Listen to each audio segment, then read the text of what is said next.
Assalamu alaikum barliq Sharq Turkistonlik qarindoshlarım. Bugun sizlarga bir endish qilishga tegishli bo'lgan masalani sizlarga bildirish uchun men so'zlayapman. Biz Sharq Turkiston Milliy Uyg'unish harakati ning maslahatchilari bilan maslahatlashib, bu haqiqatni sizlarga oshkorlashni to'g'ri ko'rdik. Bizning diqqatimizga ma'lum bo'ldiki, ba'zi tashkilotlar Sharq Turkiston Milliy Uyg'unish harakatini Amerikaning poytaxti Washingtonda o'tkazilmoqchi bo'lgan kommunist Xitoyninki vahshiycha ep bargan Tiananmen qirg'inchiligining 30-yilini xotirlash faoliyatida so'z qilishni to'sash uchun harakat qilmoqda. Bu faoliyatni Victims of Communism Memorial Foundation, ya'ni Kommunizm qurbonlari fondi tarafidan uyushtirilgan. Ve 4-ayning 22-sida Sharq Turkiston Milliy Uyg'unish harakatini birlikda faoliyat qilishga taklif qilib so'z qilishga talab qilgan. Bu tashkilot maxsus bizdek xalqlarning haqqi huquqini tashviq qilish uchun qurilgan bir tashkilot. 3 tashkilot, ya'ni Dunyo Uyg'ur qurultiyi, Uyg'ur kishilik huquq projekti ve Uyghur Amerika Birleşmesi, Victims of Communism Memorial Foundation'daki yaxşı insanlarga bir tehdit aralash teklifte bolgan. O bolsumu Victims of Communism Memorial Foundation Sharq Turkiston Milliy Uyg'unish harakatini söz qilishdan chiqarib etmasa, bu ish tashkilot bu faoliyatga qatnashmaydi deb ilxat yozibdi. Bu ish tashkilotlar Amerika Kongresi tarafından kurulgan ve Amerika hükümetinden iqtisodiy yardım aldıgan National Endowment for Democracy, yani NED'den iqtisodiy yardım aldı. Amerika hükümeti tarafından iqtisodiy yardım algan bu teşkilatlar Sharq Turkiston Milliy Uyg'unish harakatiga qarshi chiqish uchun harakat qilgan ve qilmoqda. Ve yana Sharq Turkiston Milliy Uyg'unish harakati haqida tuhmat qilib yalgan sözlerini tarqatkan ve başkalarının Sharq Turkiston Milliy Uyg'unish harakatiga yardım qilishini to'sash uchun harakat qilib kelyapti. Bular Sharq Turkiston mustaqilligiga qarshilik qilishida necha sabablar bor. Birinchisi, bular Xitoyni xap qilib qo'yishidan qo'rqaydi. Ve Sharq Turkistonning mustaqillik hareketlerini qo'llash yaxshi emas deb o'ylaydi. Chunki ular Sharq Turkistonning mustaqilligi Amerikaning manfaatlariga qarshi deb o'ylaydi. Ikkinchisi, keng doirada Sharq Turkistonning mustaqilligini qo'llash harakatlari Amerikaning tinchlik saqlash qismlarini harakatga o'tkazish siyosatiga undaydi. Dal shu bu tashkilotlarni qo'rqitdi. Chunki Sharq Turkiston bir kuni mustaqillik bo'lganda bularning mavjud bo'lib turish sababi yo'q bo'ladi. Şu akşam keçeyici jo'ylab şu vatandagi ishlar urug' tuqqanlarim ko'z oldimga kelib uyqum kelmay kechiyici yaxshi uxlamay atigan qopsam, Solihniki bu videosi turibdi Facebookda. Uni ko'rgandan keyin kayfiyatim biraqli buzildi. Ham vatanda Xitoy xalqimizni xalqan chiqarib, qonni daryodek oqqizib, kunduzlikdek shum xabar yetkazib bizga uxlatmasa, vatan sirtida aramızdan chiqqan milliy munofiqlar millatimizning milliy irodasiga xanjar sanjib, nashtirni tiqib, zaharni tiqib, vatan sirtida erkin yashayotgan bizni aramimizda qo'ymayotdi. Bu videoning mazmunidan nima bo'lganligini bilgansizlar. Washingtonda Patarda şu Tiananmen vaqasiniki 30 yilligi tun xalqaro bu xabarga diqqat beryapti. Mushuninki asosli sababidan bir cho'ng bir konferans o'rnashtirmoqchi. Victims of Communism. Ya'ni kommunizmning ziyonkashligiga uchrag'uvchilar degan bir organniki o'rnashtirishida bir cho'ng yig'in bo'lmoqchi. Buningga mening bilishimda 4-oyda Salih Xudoyorga taklifnoma kelganki, ya'ni mushu cho'ng yig'inda so'zlaydiganga. Ama o aksızdan ayrılamaydigan münafıklarning teşkilatları, şu teşkilatı bayağı Salih tilgap etti. Ma yaqında bu organga xat yazıp, eğer Salih Xudoyarni so'zlasam, biz bormaymiz, qatnaşmaymiz bu yig'inga deb tahdid qilibdi. Ben bu tahdidning natijasi qanday bo'ldi sal turib, shu Salihninki teşkilatı bo'lgan Milliy Uyg'unish teşkilatıdan Talip Atacan qayrindishimizdan anglaymiz. Bundan başqa qarindoshlarım Salihninki shu organida ishlaydigan bir direktor odam bor. O'zi Amerikalik, ismi Kyle Olbert. U bu xabarni ko'rgandan keyin bir bayonnoma beribdi Facebookda. O bayonnamada nima deb yozilgan? Men bir o'qib o'tay. My statement on the censorship of ETNEAM, yani ETNAM degani East Turkestan National Awakening Movement. Yani şu teşkilatning ismining qisqartılması bu. Milliy Uyg'unish teşkilatı demekçi. As a matter of a free speech, efforts to silence the message of non-violent East Turkestan independence activists should not be tolerated. And so I am sadly and reluctantly compelled to issue the following statement. Katta İngilizce bilen tercüme kotay. Bu adam deydi ki, erkin sözleş hukuki iş nerede tosulmaslığı gerekti. Bulup mu zoravanlık yol bilen emas, tinchlik yolu bilen Şarkı Türkistan'ın mustaqilligini qo'lga keltirish yo'lida faoliyat qilayotgan aktivlarninki ovozniki to'silishi bu kechiriladigan ish emas. Ammo afsuski bunda ahvol yuz beryotidi. Bu vaqtda mening deydiganlarim bundaq.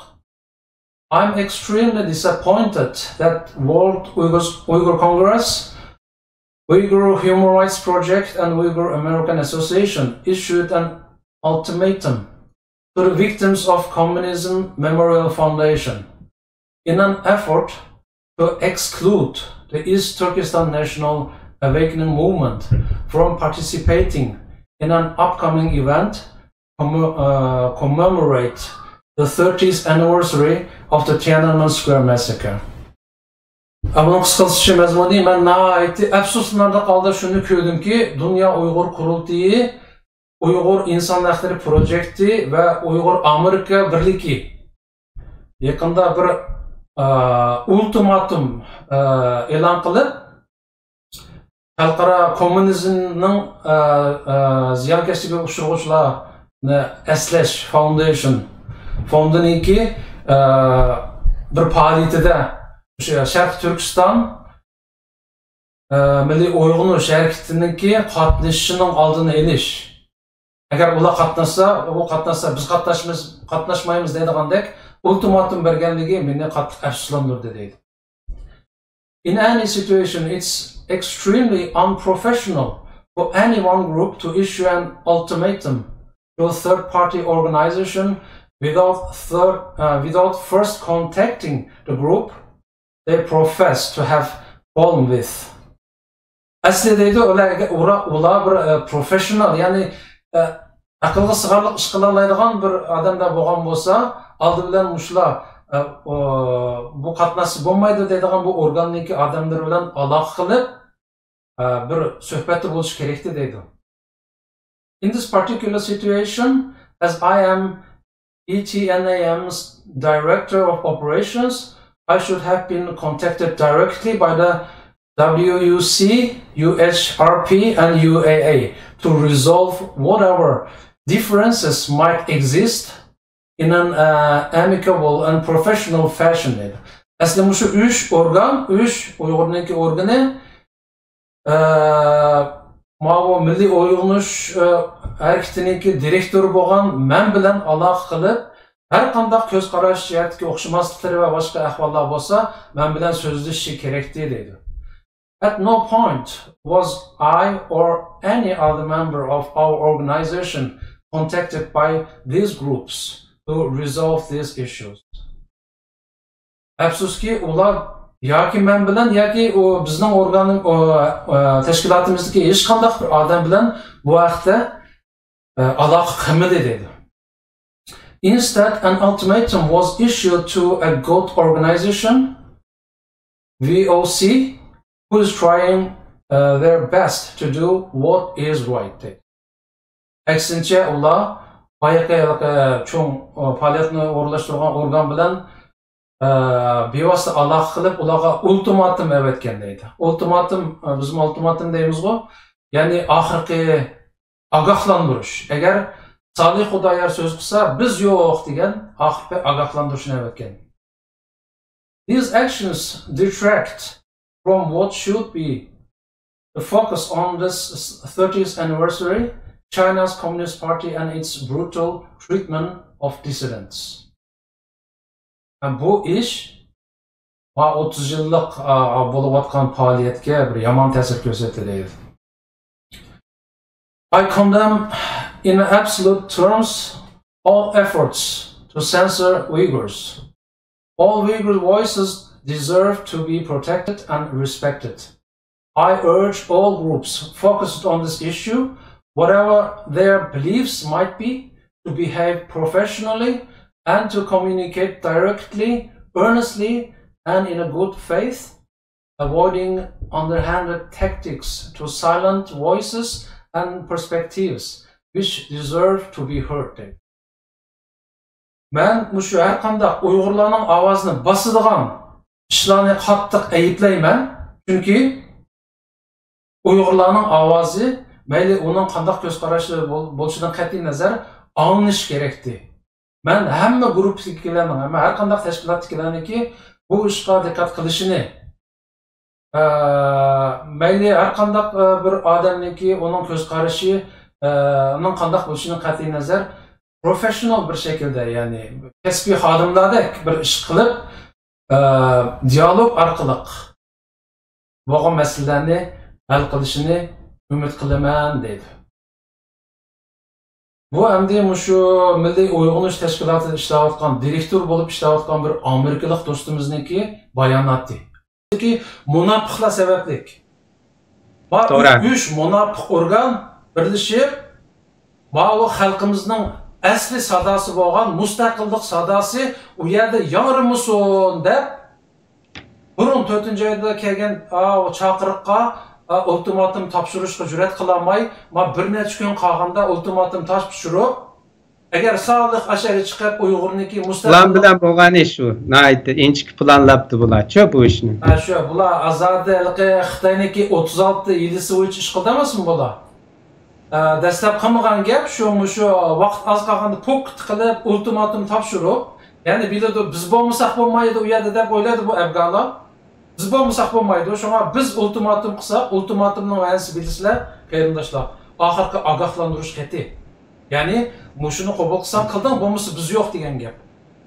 Endi qaraganda bu organizatsiya qilganlar qo'qab ketilgan o'xshaydi bu 3 afg'on bo'lmasa u yerga Uyg'urning haqiqiy ovozini anglamay qolamiz deb shunga hozir balkim bu organizatsiya qilganlar uchun faoliyatni ashtaq tarafdori bo'lishi mumkin. Bu 3 afg'onga yo'l berib, Salih Xudoyorga yo'l bermaslik.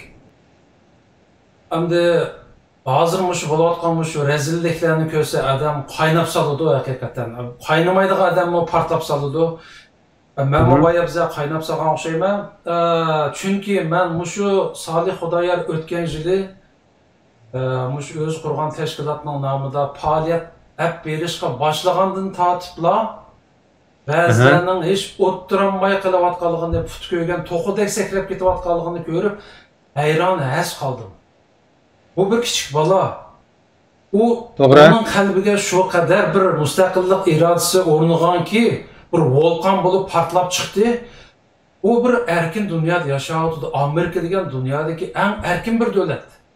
Uning albatta o'zining ideyasini so'zlash, tashviq qilish, atrofdagilarga bildirish haqqi bor. Bu inimiz bu faaliyetlerini başlap, uzun müddetlik namayişlerini başlap, Amerika halkıga, cümleden dünya halkıga Uyg'urlarning hozir birdan-bir umid qiladigan mustaqillik ishkerligi, chunki Xitoylarning bizga boshqa bir imkon qo'ymaganligini tushuntirib kelyapti. Ammo u bir nihoyatda bir normal hodisa, ya'ni bir insonniki o'zining ideyasini so'zlash, bu erkin dunyoda g'arb ellarda nihoyat normal bir ish. Ammo ba'zilarniki putko'yga to'qib sakrasuga mayli, ammo ochiq oshkora dushmanlik qilishlari odamning kallasidan o'tmaydi. Ham shaxsan men kechiramadim bularni. Chunki ash chog'dilar, shu namoyish mezgilidilar, ash Amerika parlamentiga kirib, bu bir diniy oshqon, bu bir mutaassis, bu ashaddiy mustaqilchi, hatto shu islom davlatiga bog'lab turib bularni bularligi Amerikaning bexatarligiga xavf yetkazdi deb turib chaqqan ahvollar bo'ldi. Yana bu inimiz va atrofidagilar cho'ng vaziyatni ko'zda tutaydi. Va aramızda ziddiyat kengayib ketmasin deb turib jiq ishlarni yutyapti ichiga. Yana davronsanmidi?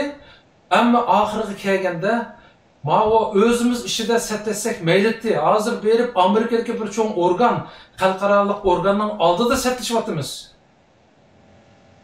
Uyg'urni qatnashtirma, men qatnashsam, qatnashmaslik kerak deb turib, o'zimizning ishidagi ma'vo ziddiyatni, jangi jidalni nomus qilmay, xalqaroning oldida yeyapmiz, sesyapmiz, o'zimizni sesyapmiz.